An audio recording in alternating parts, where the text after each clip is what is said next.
찬양이란 무엇인가? 시편 71편 14절에서 24절 말씀입니다.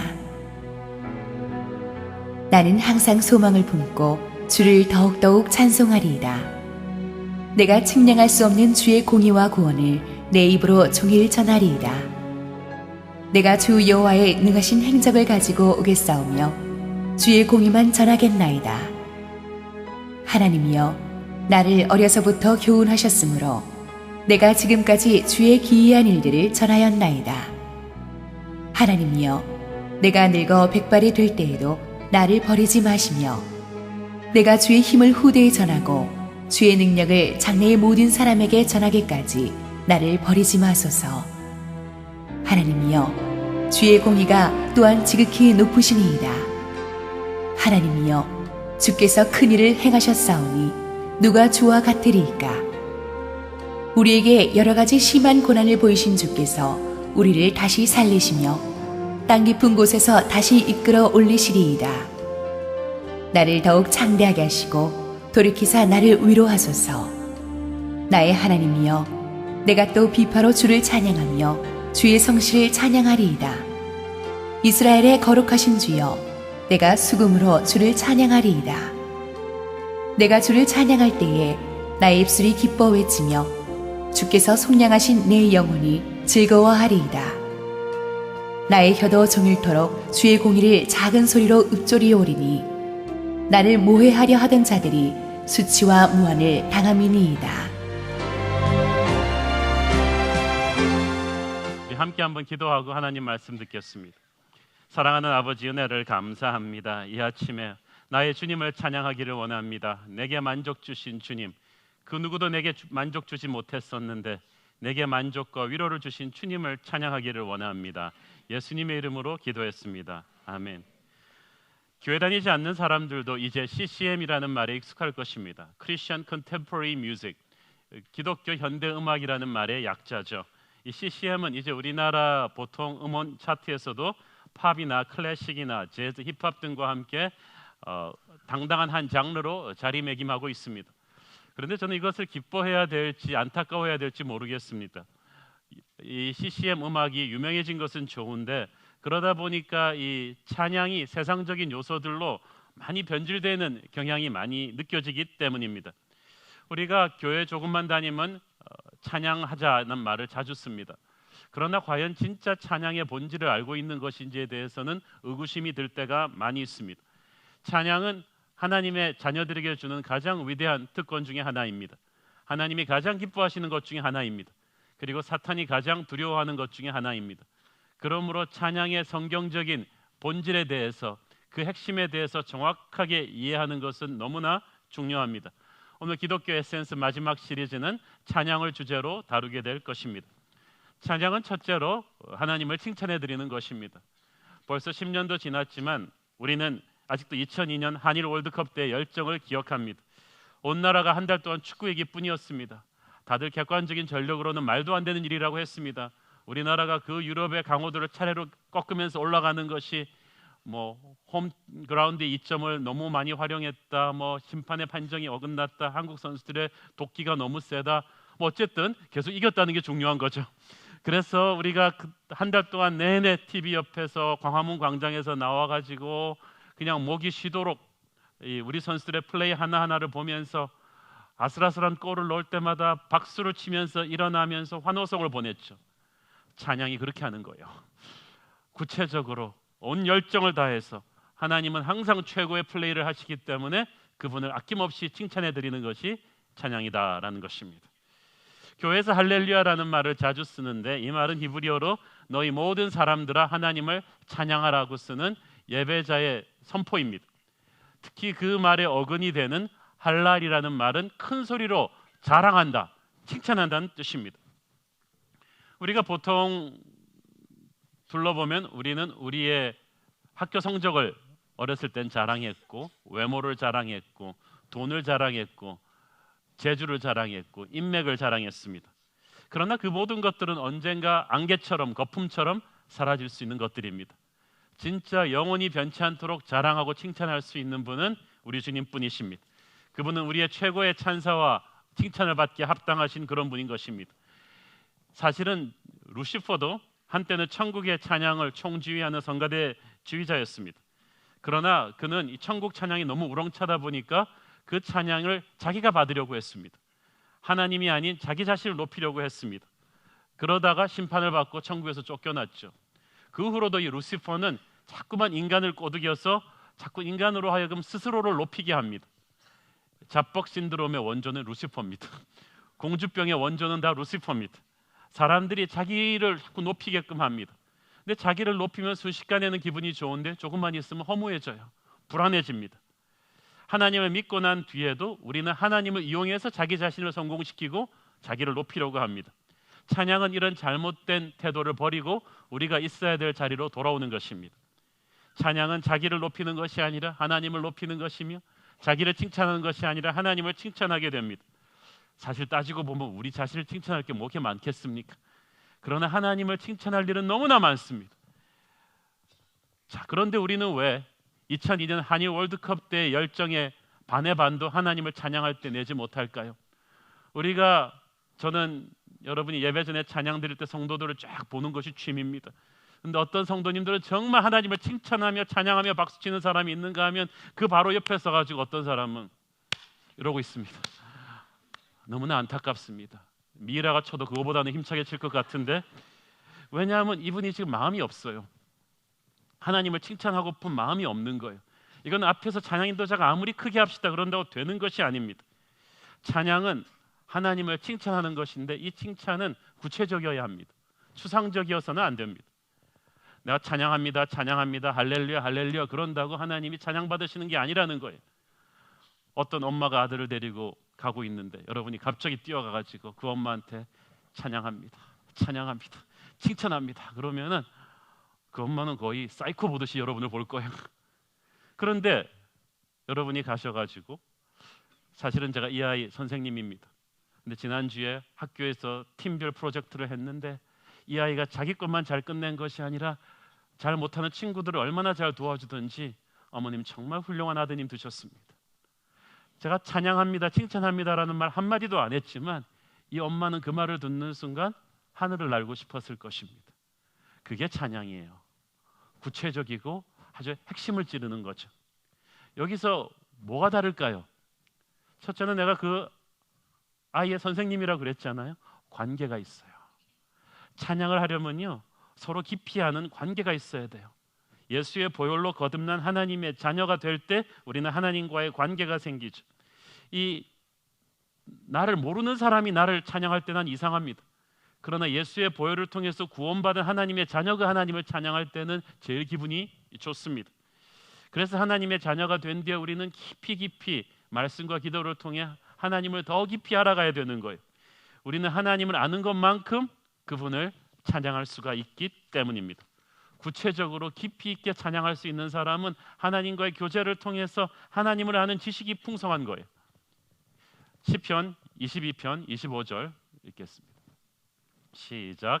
큰 회중 가운데서 나의 찬송은 주께로부터 온 것이니 주를 경외하는 자 앞에서 나의 소원을 갚으리이다. In the great assembly, 큰 회중 이런 데서 From you comes the theme of my praise.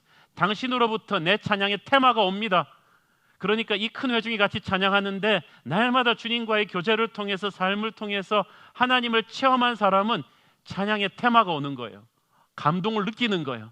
그러니까 그 사람은 시키지 않아도 박수를 치며 찬양할 수가 있는 거죠.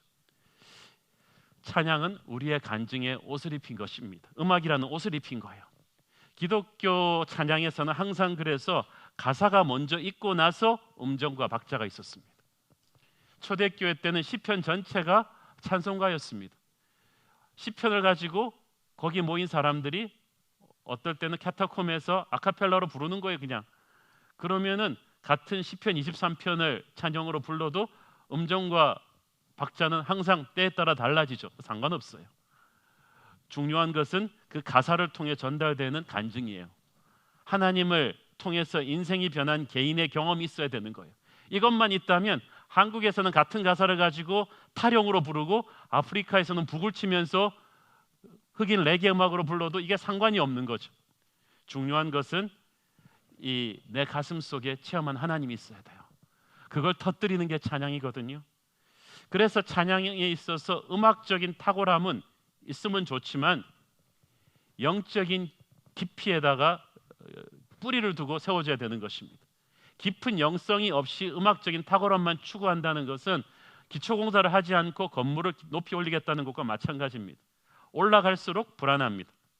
오늘날 너무나 많은 CCM 싱어들의 문제는 음악적인 탁월함과 세련미에 너무 신경을 쓰는 나머지 영적인 깊이가 너무 약하다는 거예요. 자기 찬양에 주시하신 하나님을 깊이 알아가려는 노력이 너무 부족해요. 근데 음악적으로 쿨하게 부르려는 그 신디와 음악 믹싱 작업을 통해서 사운드를 멋있게 만들려는 노력은 많은데 감동을 못 주는 거예요. 그러면 K-팝 오디션에 나오는 음악이나 찬양 음악이나 뭐가 다르겠어요? 오히려 세상 음악에서는 또 요새는 노래에 소울이 있어야 된다는 말 자주 하잖아요. 그 말이 어디서 나왔냐 하면 블랙 소울 뮤직, 그러니까 흑인 그들의 음악에 소울이 있다 그러잖아요. 그 흑인의 재즈 음악이나 그런 음악에 소울이 있는 것은 흑인 영가에서 온 영혼을 움직이는 감동이 있다는 뜻에서 온 거예요. 오히려 세상 음악은 이제 기교가 아니라 영적인 감동이 있어야 된다고 마구 강조하는데, 진짜 영적인 감동에서 시작해야 되는 하나님의 찬양이 요새 그게 없다는 거죠. 왜냐하면은 하나님을 만난 체험이 없기 때문에 그래요. 오래전 저는 당대 한국 최고의 테너 중 하나인 어떤 성악가가 취입한 CD를 들은 적이 있습니다. 이 성악가가 무슨 생각인지 뭐 비목 이런 유명한 가곡들 다 취입한 그 노래 녹음한 다음에 마지막 건전가에 넣는 자리에 시편 23편 여호와는 나의 목자를 넣은 거예요. 아마 교회도 좀 팔라 그랬던 것 같아요. 그런데 여러분 아시죠? 그 노래 여호와는 나의 목자시니, 그 찬양을 딱 듣는데 제가 너무나 좋은 그 테너의 음성으로 너무나 감동이 없는 노래를 그때 처음 들었네요. 자, 그때 딱 알았어요. 이 사람이 예수님 안 믿는 사람이구나. 시편 23편의 주인공이신 예수 그리스도를 모르는 사람이에요. 어디를 속이려고 그래? 노래를 속이려고 그래요. 하나님의 자녀들은 알아요. 내 형제의 목소리를 나는 알아요. 여러분 딱 들을 때 느끼잖아요. 우리 안에 흐르는 예수의 영이 서로에게 반응을 하는데, 예수 안 믿는 사람이 성가대에 많이 껴있잖아요. 그럼 느껴요. 감동이 없어요. 벌써 간증이 없으니까 영적 감동이 없고, 그런 테너가 노래를 찬양을 하면 그건 하나님 모독죄에 걸리는 거죠. 저 다음번에 그 사람 만나면 꼭 그 얘기 해주고 싶어요. 그 건전가요 넣는 자리에 그냥 건전가요를 넣어라. 하나님을 모르면서 하나님의 노래를 하지 마라. 찬양을 뜻하는 또 하나의 히브리어 단어가 자말이라는 단어가 있는데, 이 말은 악기와 노래를 총동원해서, 내가 동원할 수 있는 모든 수단을 다 동원해서 주님을 찬양한다는 뜻입니다. 22절을 보세요. 22절에 보니까 내가 비파로 주를 찬양하고 내가 수금으로 주를 찬양한다고 했죠. 비파와 수금은요 시편에 자주 나와요. 그래서 그 당시 비파와 수금은 요즘의 기타나 하모니카 혹은 키보드처럼 가장 휴대하기 쉽고 가장 많이 보편화되었던 그 당시 악기였을 것입니다. 그래서 다윗은 항상 갖고 다녔어요. 비파와 수금을. 틈만 나면 찬양하는 거예요. 그러니까 다윗에게는 찬양 시간이 따로 정해져 있는 게 아니고 그냥 모든 빈 시간은 다 찬양하는 시간이에요. 시편 150편을 보면은 더 다양한 악기들이 동원되는 것을 볼 수가 있습니다. 시편 150편 3절에서 5절까지 시작. 나팔 소리로 찬양하며 비파와 수금으로 찬양할지어다. 소고치며 춤추며 찬양하며 현악과 퉁소로 찬양할지어다. 큰 소리 나는 재금으로 찬양하며 높은 소리 나는 재금으로 찬양할지어다. 이걸 다 취합해 보면 이걸 현대식으로 표현하자면 이런 거죠. 일렉트릭 기타를 치면서 찬양할지어다. 드럼을 치면서 탬버린과 하모니카를 불면서 찬양할지어다. 피아노와 첼로와 비올라와 플룻과 클라리넷을 불면서 찬양할지어다. 퉁소를 불면서 장구를 두드리면서 찬양할지어다. 테너로 찬양할지어다. 베이스로 찬양할지어다. 엘토로 찬양할지어다. 호흡이 있는 것들은 다 할 수 있는 것은 총동원해서 여호와를 찬양할지어다. 옥합을 깨는 여인이에요. 그냥 더 못 들여서 안달이죠. 그런데 더 중요한 것은 우리 눈에 보는 것들을 총동원하는 게 아니라 우리 영으로 찬양하는 거예요. 찬양하라 내 영혼아라는 유명한 그 복음성가 아시죠? 저는 그 복음성가 후렴을 부를 때 굉장히 찔립니다.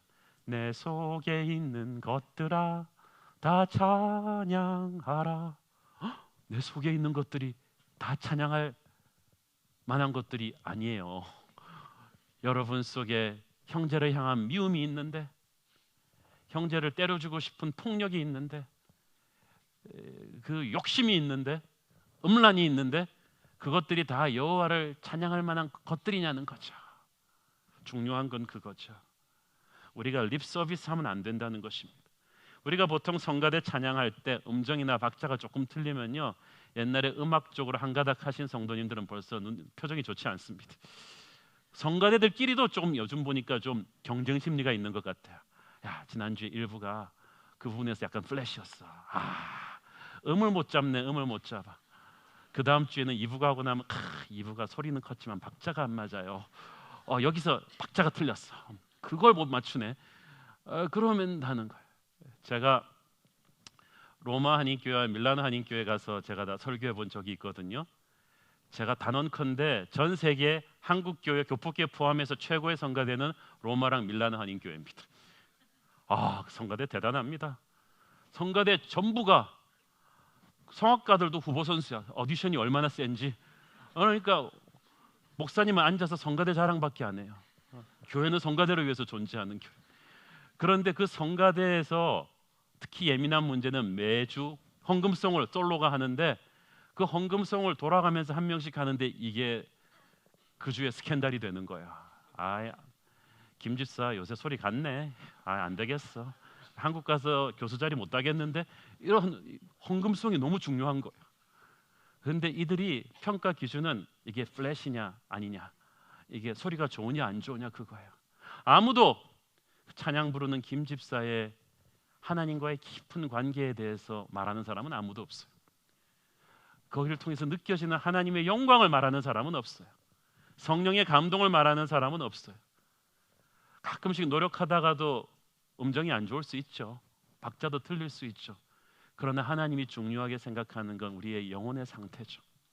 그런데 우리는 하나님이 중요하게 생각하는 것은 빅딜로 생각하지 않고, 하나님이 별로 중요하지 않게 생각하는 건 너무나 목숨 걸고 있는 게 우리의 찬양의 문제죠.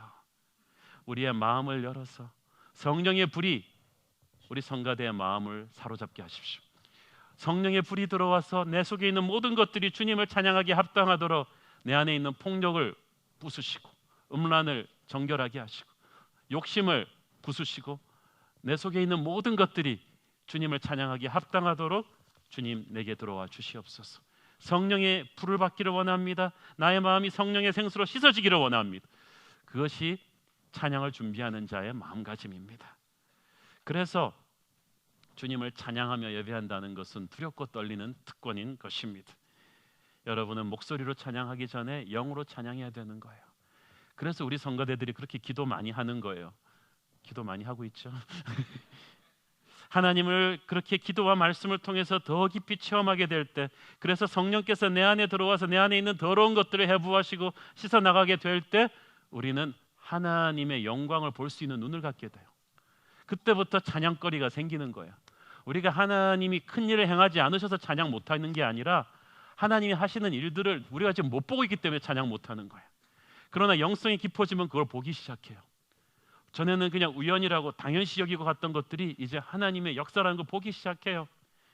아름다운 노을을 보면서, 밤하늘의 별들을 보면서 이것이 하나님의 작품이라는 것을 보기 시작하는 거예요. 가망 없다고 생각했던 사람들이 술, 담배를 끊는 것을 보면서, 부부관계가 좋아지는 것을 보면서 우리는 하나님 살아계심을 알게 됩니다. 저 북한이 핵무기를 가지고도 결코 침략하지 못하는 것은 하나님이 이 민족을 지키시는 손이었다는 것을 우리는 보게 되는 것입니다. 그래서 우리는 찬양하지 않고는 견딜 수가 없게 되는 거죠. 운전하면서, 밥을 먹으면서, 커피 마시면서 앉아서 흥얼거리는 노래들이 이제는 트로트가 아니라 찬양이 나오는 거죠. 시편 150편에 보면 호흡이 있는 자마다 여호와를 찬양하라고 했습니다.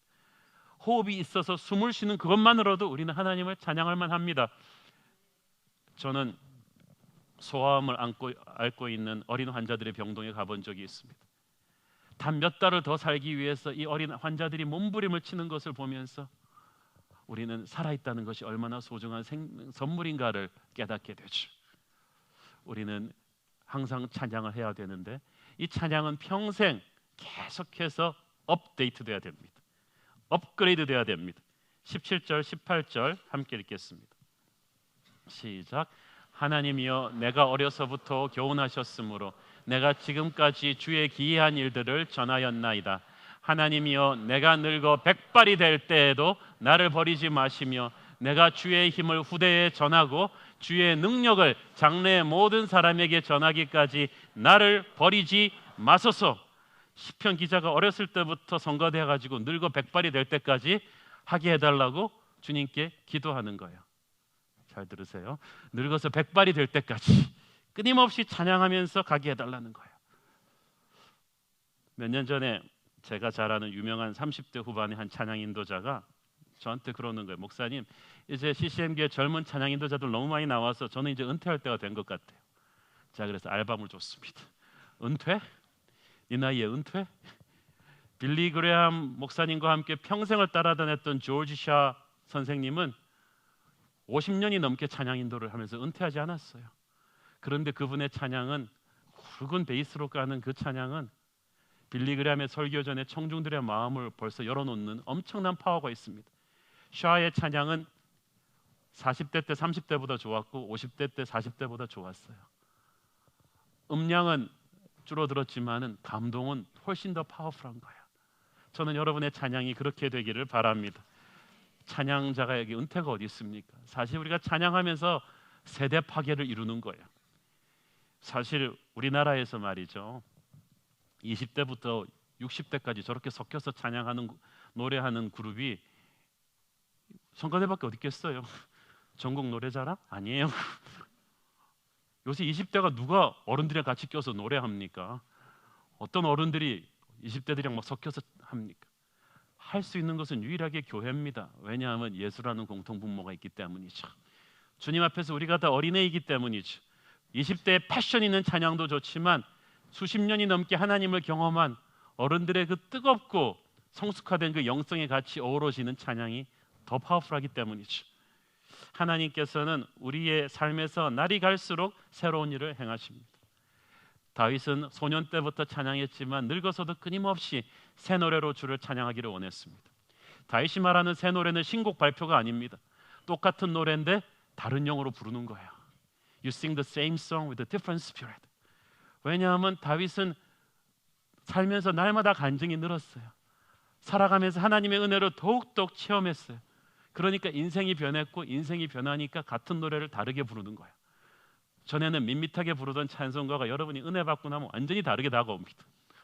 그냥 부르면 달라져요. LCS 시작하는 분들이 LCS 시작할 때 부르던 찬양하고 끝날 때쯤에 부르던 찬양은요, 부르는 감동이 다릅니다.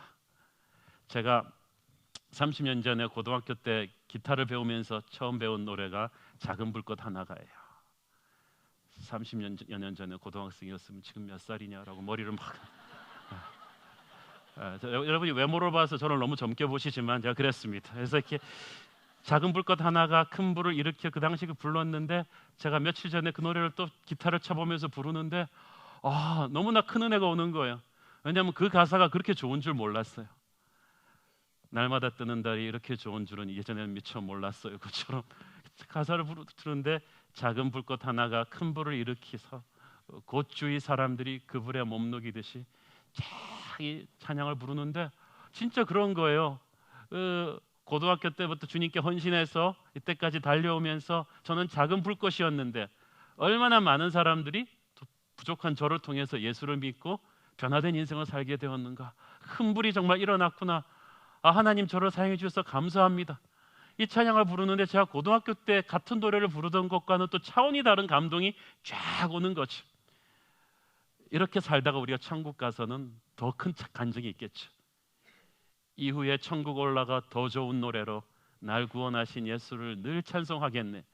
여러분의 찬양은 날이 갈수록 그렇게 업데이트되고 업그레이드 되기를 바랍니다.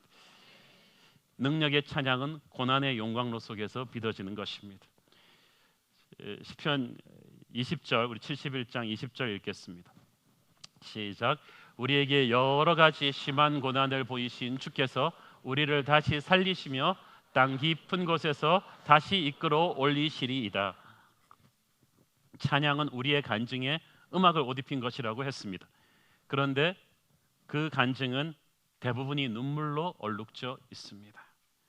다윗은 찬양의 사람인데 시편의 반을 다윗이 지었는데 이 다윗의 인생은 수많은 눈물의 골짜기와 캄캄한 광야와 사람들에게 배신당하고 찢김당하는 목숨의 위협을 느끼는 인생의 모진 폭풍을 다윗은 온몸으로 맞아내며 사는 사람입니다. 그런데 희한하게도 그 고생한 다윗에게 그 엄청난 찬양이 터져 나온 거예요. 여러분, 나는 지금 너무 힘들어서 찬양할 기운이 없다, 내가 지금 찬양할 컨디션이 아니다라고 말하지 마세요. 여러분 중에 다윗처럼 나쁜 컨디션 지난 사람 없어요. 그런데 희한하게도 기독교 역사상 가장 아름다운 찬양이 가장 많이 만들어진 때는 역사가 가장 힘들던 때예요. 유럽에서 가장 많은 찬양시가 나올 때는 백년 전쟁이라는 끔찍한 전쟁이 유럽 대륙을 정말 피폐하게 만들던 그때였습니다. 현대 복음성가의 원조인 흑인 영가들은 19세기 미국 남부의 그 끔찍한 노예 생활 중에서 나왔어요. 작사자도 작곡자도 알려지지 않은 그 흑인들이 짐승과도 같은 대우를 받으면서도 믿음을 가지고 하늘의 영광을 노래했던 그 흑인 노래, 그 영가들이 바로 요즘 뮤지션들이 말하는 소울이 있는 음악이라는 거예요. 저는 고난의 풀무불이 영광의 찬양을 만드는 것을 많은 사람을 통해서 보았습니다. 20여 년 전에 제가 LA에서 교포교회 대학부 전도사였을 때 대학생들을 이끌고 미국 그 샌디에고 주에 있는 감옥 선교를 간 적이 있습니다. 그 감옥은 중죄수들이 있는 감옥입니다. 여러분이 영화에서 보던 그런 감옥이에요. 이렇게 게이트가 몇 개씩 통과되는데 게이트 통과할 때마다 큰 거구에 선글라스 낀 경비원들이 딱 실탄 장전된 샷건들 듣고 서 있는 그런 감옥이었습니다. 그래서 딱 그 예배실에서 예수 믿는 죄수들 그리고 조금 안 믿는 죄수들 다 섞인 예배실에 들어갔더니 예배실 안에도 샷건 딱 든 가드들이 4명이가 딱 서 있고 이 죄수들이 들어오는데 키가 이따만한 근육질의 이런 갱들 같은 사람들이 들어오는데요.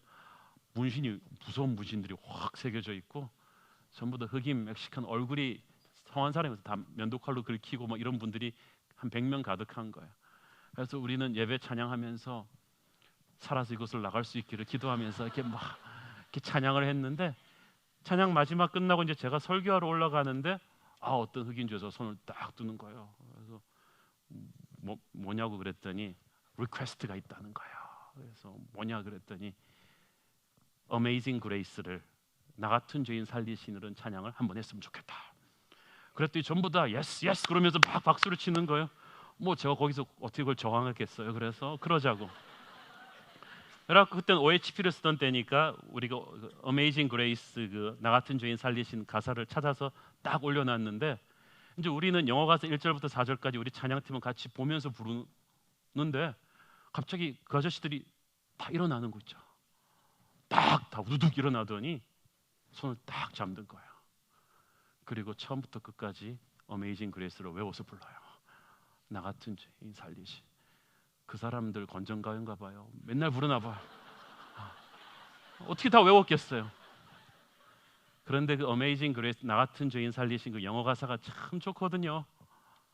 Amazing Grace 그러면서 하기 시작하는데 찬양이 너무 파워풀해서 키보드 치는 애가 얼어가지고 찬양 치지를 못해요. 너무 파워풀한 거예요. 그런데 갑자기 이 사람들이 손잡고 흑인 특유의 그 소울 뮤직으로 흑인 죄수들이 딱 하기 시작하는데 1절, 2절, 3절에 3절쯤 가니까 다 울면서 불러요. 와!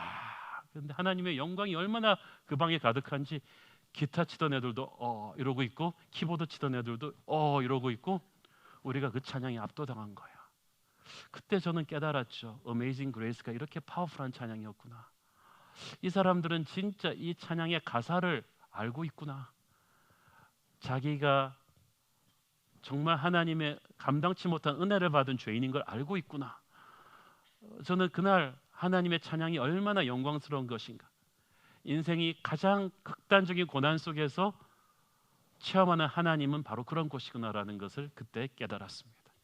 찬양이란 그런 거거든요. 내가 체험한 것만큼 터져 나오는 거거든요. 이 찬양이 하나님을 체험하기 시작하면서 나오는데 하나님을 체험하면서 하나님의 마음을 이해하게 됩니다.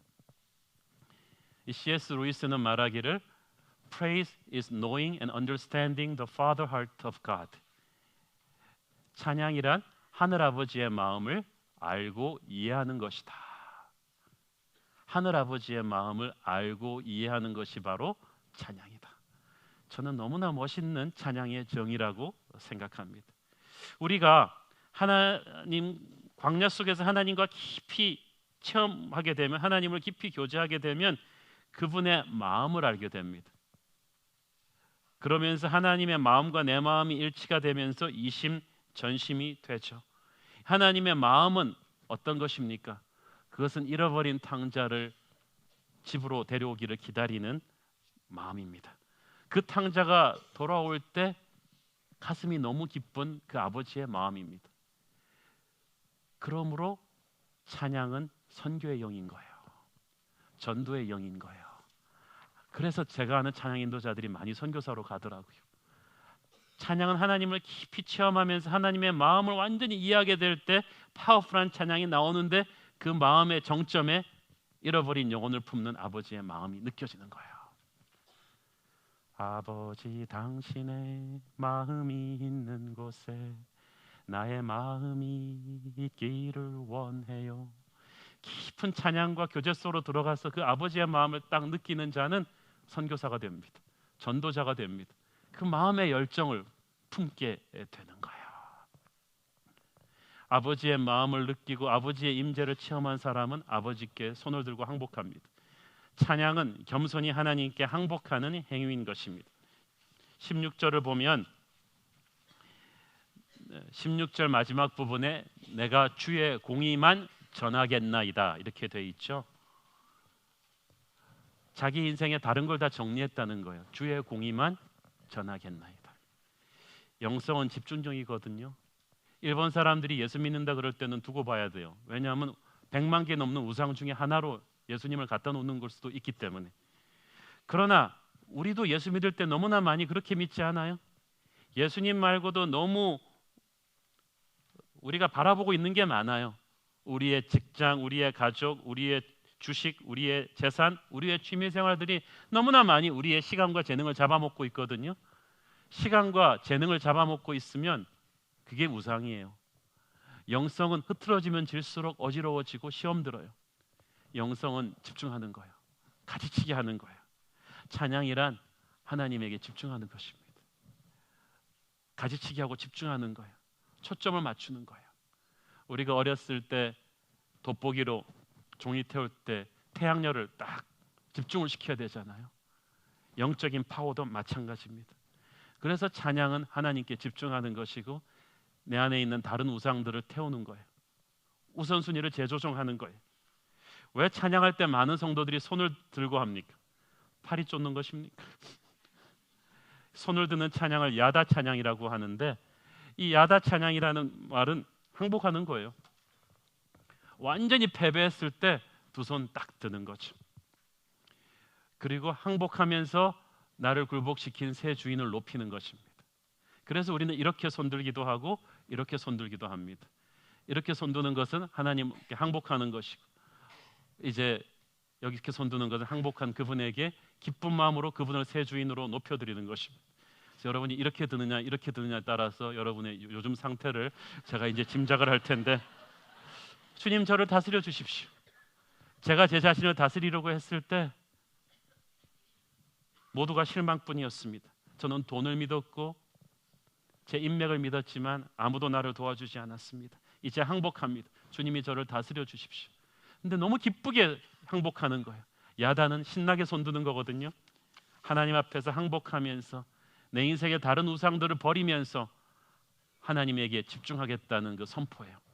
이것이 찬양입니다. 하나님 앞에 겸손히 항복하는 거예요. 또 한 가지 찬양의 영은 감사의 영입니다. 21절을 보세요. 21절을 보니까 나를 더욱 창대하게 하시고 돌이키사 나를 위로하소서. 영어 성경에 보니까 You will increase my honor. 미래형이에요. 주님께서 나를 앞으로 창대하게 하실 거를 믿는 거예요. 선포하는 거예요. 아직은 아닌데 미래를 선포하는 거예요. 다윗의 시편에 보면은 그런 말이 굉장히 많아요. 아직 자기는 광야에 있는데, 아직 자기는 목숨이 경각의 위협에 처해 있는데도 다윗은 왕이 되어서 천하 만국 앞에서 하나님께 영광을 돌릴 그날을 미리 선포하고 있는 거예요. 감사하고 있는 거예요. 이게 찬양이에요. 사랑하는 여러분, 여러분의 상황이 너무 힘드니까 찬양할 수 없다, 감사할 수 없다, 그렇게 말하지 마세요. 감사하지 않기 때문에 힘든 상황이 지금 안 풀리는 거예요. 찬양의 마음은 감사의 마음이에요. 히브리어로 토다 찬양이라는 말이 있습니다. 그 말은 감사하는 찬양입니다. 불평과 원망 대신에 여러분이 지금 꼬이고 답답하고 힘든 상황을 갑자기 놓고 감사하기 시작하면 하나님께서 기적 같은 회복을 베풀어 주세요. 제가 아주 자주 쓰는 스토리인데, 옛날에부터 저는 이 스토리만큼 파워풀하게 감사의 찬양의 파워를 보여주는 간증은 없다고 생각해요. 이 미국의 한 어머니가 참 젊었을 때부터 홀로 되어서 혼자 힘으로 고생하면서 이 딸을 키웠는데 믿음으로 잘 키웠어요. 그런데 이 딸이 10대 때부터 어긋나기 시작하더니 20대 가까워지면서 그냥 집을 나가 버렸어요. 백방을 찾아다녀 봤지만 찾지 못했어요. 혹자는 말하기를 먼 도시에 가서 술집에서 이 딸이 일한다는 말을 듣기도 했지만 어떻게 찾지를 못하는 거예요. 이 어머니가 그래서 날마다 하나님께 원망했어요. 주님, 제가 이때까지 주님께 어떻게 살았는데 이럴 수 있습니까?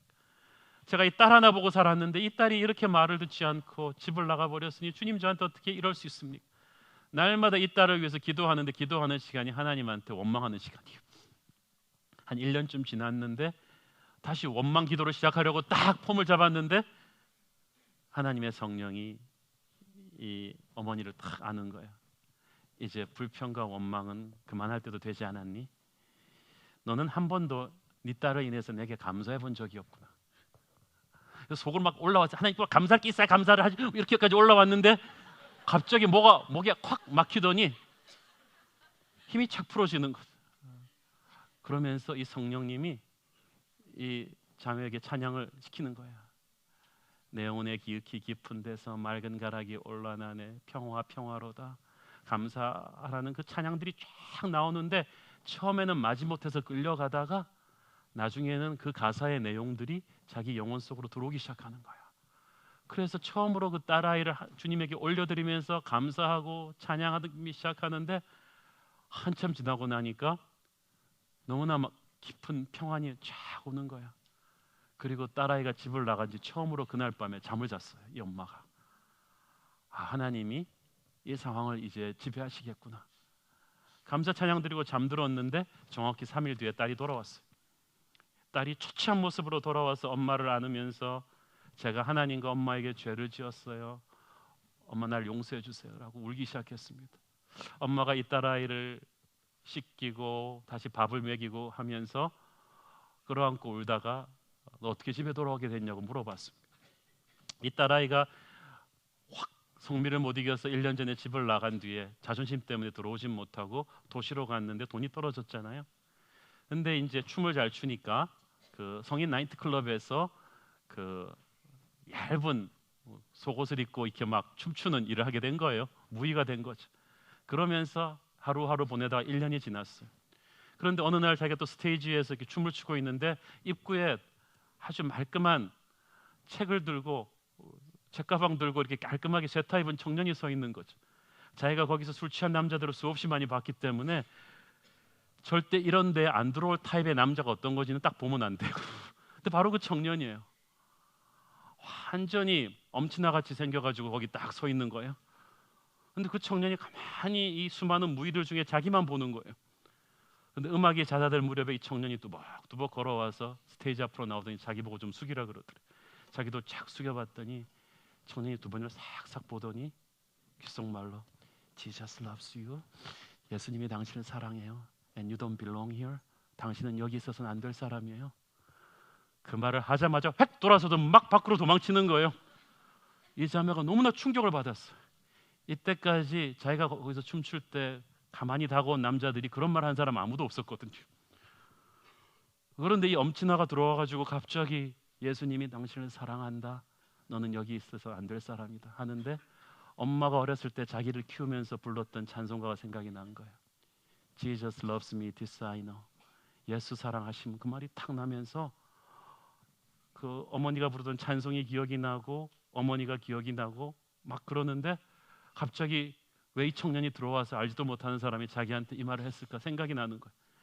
그래가지고 순식간에 옆에 있던 아무 옷이나 탁 입은 다음에 전속력으로 이 청년을 따라 나가기 시작했어요.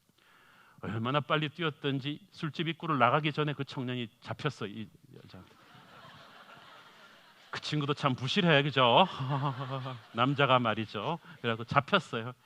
이 잡히니까 이 청년이 도망가려고 발버둥을 치는 거야. 놔라, 놔라. 그러니까 이 아가씨가 딱 잡고, 너 나 알아? Do you know who I am? 네가 모른데 너 왜 모르는 사람이 나한테 와서 그런 말을 하는 거야? 그랬더니 청년이 자기가 옆에 있는 그 크리스천 칼리지 다니는 대학생인데 성경 공부 끝내고 집에 가다 길을 잘못 들어서 이제 이 앞을 지나는데 하나님이 너무나 강한 부담을 주셔서 이 술집 안으로 들어가서 자기 처음 들어와 본데 이런데, 그런데 춤추는 여자들을 보는데 하나님이 자꾸 당신에게 가라고 하신다. 내가 사랑하는 딸이라고 하신다. 이 말을 전하라고 하시는데 정말 자기는 도살장에 끌려가는 소처럼 그러다가 그냥 어쩔 수 없이 가가지고 간신히 그 말을 뱉고 하나님이 일러주신 그대로 뱉고 도망가는 거래. 그러면서 청년이 이제 나를 좀 놔달라. 당신이랑 나 이러고 있는구나 정말 싶다. 나를 놔라. 이 청년이 다시 나가고 이 아가씨가 거기서 멘붕 상태에 빠졌죠. 그리고 어머니의 집을 기억했습니다. 그리고 집으로 돌아온 거예요. 엄마가 딸의 이 스토리를 다 듣고 있다가 이 청년을 만난 그때가 언제였냐 그랬더니 3일 전 화요일 밤 10시예요. 정확하게 엄마가 하나님의 영으로 감사 찬양하기 시작한 바로 그때예요. 엄마는 그때 감사의 힘이 얼마나 파워풀한 것인지, 하나님의 약속이 얼마나 신실한 것인지를 깨닫기 시작했습니다. 사랑하는 여러분, 이 스토리는 엄마에게만 국한된 것일까요? 저는 오늘 여러분이 이때까지 하나님을 원망하고 불평하면서 한 번도 감사드려보지 않았던 어떤 이슈가 있다면 오늘 그것을 주님 앞에 한번 내어놓길 바랍니다. 여러분이 자식 문제입니까? 여러분이 그 자식 문제를 놓고 하나님께 원망은 했지만 감사해 본 적이 있습니까? 여러분의 배우자입니까? 여러분이 부부관계를 위해서 하나님께 감사해 본 적이 있습니까? 여러분은 돈 문제입니까? 여러분 재정 문제로 인해서 쪼들린다고 불평과 원망은 했지만 그 문제로 인해서 여러분께 하나님께 감사해 본 적이 있습니까? 저는 오늘 이 시간에 여러분의 불평과 원망거리가 오늘 감사거리로 바뀌기를 바랍니다. 그리고 하나님이 어떻게 개입하는가를 보기를 바랍니다. 하나님은 그때부터 기적으로 개입하실 거예요. 저는 그래서 여러분 우울증, 대인기피증, 불면증, 걱정, 근심 많으신 분 성가대하기 바랍니다. 왜냐하면 저도 성가대 해봐서 아는데요, 어쩔 수 없이 연습해야 되니까 가사를 수십 번 부르잖아요. 그러면 처음에는 마음이 힘든데 그 가사 막 따라서 부르다가 어느 순간에 그 가사가 가슴속으로 들어오기 시작합니다. 하나님이 그 남의 간증에 있는 그 파워를 통해서 내 문제를 치료하기 시작해요. 그래서 사람이 바뀐다니까요. 저분들도 처음부터 얼굴 저렇지 않았어요. 옛날에 섰을 때는 정말 보기 힘들었는데 하나님이 바꾸신 거예요. 찬양이 저분들을 바꾸는 거예요. 여러분의 인생에서 불평거리가 감사거리로 바뀌게 되기를 바랍니다. 이 찬양은 마지막으로 영적인 전쟁에 승리를 줍니다. 24절 같이 읽겠습니다. 시작. 나의 혀도 종일토록 주의 공의를 작은 소리로 읊조리오리니 나를 모해하려 하던 자들이 수치와 무한을 당함이니라. 나를 모해하려 하던 사탄이 수치와 무한을 당할 것이다. 이거. 사랑하는 여러분, 하나님의 사람이 하나님의 길을 가는데 사탄이 얼마나 많이 공격하겠습니까? 그런 영적인 전쟁의 승리는 바로 찬양이 합니다. 역대하 20장에 보면 여호사밧 왕이 엄청난 숫자의 외국 연합군에게 침략당한 일이 나옵니다. 그때 하나님께서는 두려워하지 말라고 하셨습니다. 전쟁은 내게 속한 것이라고 하셨습니다. 그리고 하나님이 여호사밧에게 준 작전 계획은 너무나 어처구니 없는 것이었습니다. 몰려오던 적의 대군 앞에 이쪽 방어군의 선봉부대로 성가대를 세우라는 거죠. 비무장 성가대를.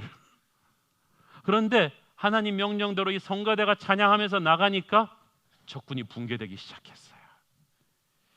사랑하는 여러분, 찬양은 영적인 전쟁의 선봉장입니다. 찬양하는 교회는 이 어둠의 권세를 두려움에 떨게 합니다. 사탄은 기도하는 교회 두려워하고요, 영으로 찬양하는 교회를 두려워합니다. 성가대는 영적 전쟁의 전사들이죠. 하나님의 보혈로 거듭난 하나님의 자녀들이, 하나님과 깊이 교제하는 하나님의 자녀들이 온 마음과 영을 다하여 하나님을 찬양하기 시작하면 어둠의 권세가 부들부들 떨어요. 귀신이 쫓겨나가는 거예요. 폭력과 음란과 죽음의 영과 우울증의 영들이 막 치료가 되기 시작하는 거예요. 저는 우리 10대들을 괴롭히고 있는 학교 폭력과 자살과 우울의 영들도 이 아이들에게 찬양을 통해서 이렇게 쫓겨나가게 될 거라고 저는 믿습니다. 우리 교회 성가대와 챔버에게 그런 영적인 전쟁의 권능이 임하기를 바랍니다. 챔버 마찬가지예요. 이 다윗은 그냥 연주하기만 하는데 사울에게 임했던 악신이 떠났잖아요. 우리 교회 챔버가 바이올린과 첼로만 해도 어둠의 영이 떠나는 그런 영적인 기름 부으심이 임하기를 바랍니다. 이 찬양은 엄청난 특권이에요. 보혈로 구원받은 하나님의 자녀만이 펄펄 뛰면서 할 수 있던 거죠. 이전에는 불평과 저주를 쏟아대던 나의 입술이 이제는 하나님께 찬양하는 입술이 되었고, 이전에는 사람을 상처 주던 나의 손이 이렇게 젓가락 두들기면서 장단 맞추던 나의 손이 이제는 손을 높이 들어 주를 찬양하는 영광의 손이 되었습니다. 이 찬양이야말로 우리가 하늘나라에서 드릴 예배의 핵심입니다. 제가 한 가지 확실하게 아는 것은 천국 가면 저는 실업자가 된다는 것입니다. 왜냐하면 말씀을 전한 것이 제 짭인데, 말씀이 성육신 되신 주님이 그 안에 계신데 제가 뭐 설교하겠어요. 천국에서 유일하게 자기 짭이 있는 건 성가대예요. 왜냐하면 흰옷을 입은 수많은 하나님의 백성들이 온 백성 족속 방언에서 나와서 하나님에게 찬송과 영광을 돌리는 곳이 천국이라고 계시록이 말하고 있지 않습니까? 그 천국을 우리는 이 땅에서 연습하는 거예요. 그래서 짜증나고 힘들 때마다 찬양하며 살아가는 자에게 천국의 능력이 다운로드 될 줄로 믿습니다. 호흡이 있는 자들아 여호와를 찬양할지어다. 기도하겠습니다. 사랑하는 아버지, 은혜를 감사합니다. 자기 자신만을 높이고 찬양하며 살아왔던 우리가 이제 예수의 보혈로 거듭난 뒤에는 주 예수의 이름을 높이기를 원합니다. 내게 가진 모든 귀한 보배를 들여서 나의 가진 가장 뜨거운 열정으로 주님을 찬양하고 높이기를 원합니다. 불평거리가 찬양거리로 변하기를 원합니다. 우리가 찬양하는 사람들이 될 때 어둠의 영이 떠나고 영적 전쟁의 승리를 확보할 줄로 믿습니다. 주님, 그렇게 하여 주옵소서. 예수님의 이름으로 기도했습니다. 아멘.